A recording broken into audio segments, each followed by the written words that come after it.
മനുഷ്യൻ ശിക്ഷാർഹമായത്. പാപം ചെയ്തപ്പോൾ ദൈവത്തിൽ നിന്ന് മനുഷ്യൻ വിച്ഛേദിക്കപ്പെട്ടു, ദൈവത്തിൽ നിന്ന് അകറ്റപ്പെട്ടു. ദൈവത്തിൽ നിന്ന് അകറ്റപ്പെട്ട മനുഷ്യൻ നിത്യ നരകത്തിന് അവകാശിയായി തീർന്നു.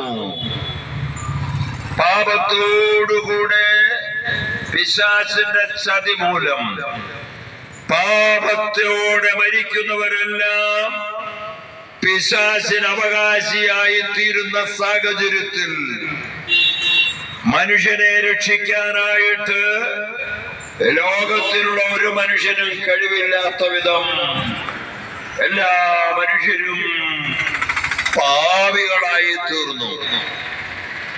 ഇവിടെയാണ് രക്ഷകനായ ദൈവം ഭൂമിയിൽ മനുഷ്യനായി പിറക്കേണ്ടി വന്നത്.